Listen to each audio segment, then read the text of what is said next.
18 times I have lain on cold metal, my eyes open, my body torn asunder, and remade strong by the strictures of the Codex. Once more, and I will be an angel of death. These scars are steps to my ascension.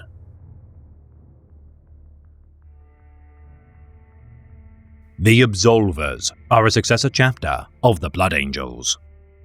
A dour breed founded during the 34th millennium, these zealous adherents of the Codex Astartes have roamed the Gilead system since their first chapter master, Tigranes Dalia, declared a vow to protect its people forevermore. The Gilead Crusade, led by St. Juliana Gilead, spearheaded by a fleet of Voidcraft, host of Imperial Knights, Astra Militarum regiments, and battle congregations of the Mechanicus. Within the midst of the conflict, a nameless Astartes chapter would join the fray.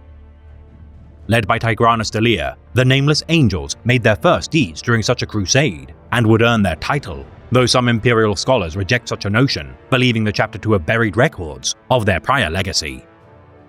Retaking the hive world of Gilead Primus from the Ruinous Powers as their first engagement following 2 weeks of orbital bombardment, the Space Marines descended from the heavens, scattering the heretic defenders. The chapter's Tech Marines constructing a fortress known as Castle Grigori, with the addition of an ion shield by the Adepts of Mars. The soldiers of the Imperium benefited from the labors of such tech savants, now fighting from prepared positions within the heart of the enemy lines. The overzealous first campaign of the Crusade, dwindling the supply lines of the mortal soldiery, the Nameless Angels held the line until Mechanicus explorators located an ancient refinery temple upon the nearby world of Charybdion. Redoubling their efforts reorganizing their battle lines from the safety of Castle Grigori, the Gilead Crusade focused efforts to conquer the worlds such as Enoch and Ostia. Dalia's Astartes earning glories aplenty during the Crusade, the desolation of Minas, Battle of the Nameless Gates, and liberation of Ancassus, regardless were unworthy of gleaning an epitaph to their glory. Recruiting new aspirants from the worlds liberated by the Gilead Crusade, heretics and Xenos perished in droves, as the Space Marines excelled in feats of hand-to-hand combat, adorning their panoplies with the blood of their foes. Yet at the height of their splendor, the flaw of Sanguinius struck upon the verdant world of Ostia. The first entry of the chapter's Book of Broken Bonds, detailing such an event, forbidden from being recorded in any other tomes. The void port of Yellum, crucial for transporting the Agri-World's harvests, the populace languished at the hands of Chaos oppressors, awaiting the day when the Emperor, known to them as the Lord of Dawn, would answer their pleas for salvation. An entire company of the Nameless chapter attempting to retake Yellum. Solar days of brutal fighting, inviting the flaw of the Angel to overwhelm the scions of Sanguinius. Enemies and allies alike sating the bloodlust of the Astartes. With time, brother fought brother as the Black Rage presented visions of death of their Primarch, leaving only a single Astartes remaining of his company. Tigranes Dalia said to have ended the suffering of such a survivor, as he himself displayed savagery teetering on the edge of madness which had taken his sundered company. Such a sudden descent into insanity was unheard of to any of the Sanguinary Brotherhood.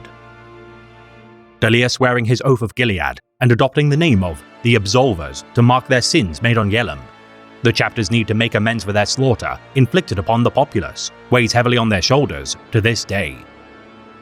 Further instances of the Black Rage befalling the Absolvers as the Gilead Crusade waged on. Dalia ordered his men to commit every conceivable hopeless assault, impossible last stand, or vainglorious end, in the hopes of redeeming the chapter's honor. Tigranes Dalia's legacy henceforth redacted by the chapter for unknown reasons. With the conclusion of the Gilead Crusade, their new chapter master, Anton Emascus, the Reforger, began the grueling task of rebuilding their numbers, having suffered heavy losses.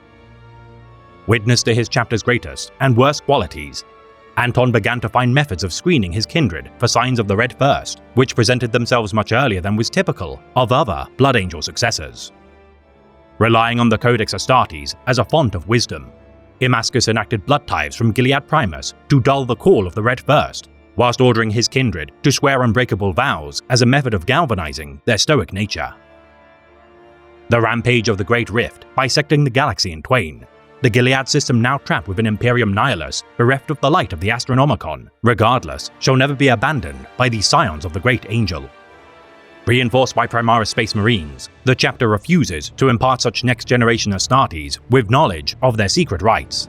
the arrival of the intercessor squads of the Veronius flotilla receiving a cold reception as unproven warriors. Burdened with the shame of their genetic flaw, as all descendants of Sanguinius are, each battle brother seeks to be absolved of their sins by protecting the human-settled worlds of the Gilead system. Inscribing one of among 1,000 holy names of the chapter unto their skin to honor their past heroes, many battle brothers decorate their panoplies with such names, knowing that should they fall, their power armor shall be inherited by promising new warriors. The Heartworlds of the Gilead system, seeing such angels of death less as benevolent demigods as their plight becomes increasingly desperate, the scout cadres of the Absolvers lead mortal contingents by necessity as they compete as long as decades to inherit their black carapace implantations to become fully fledged Space Marines.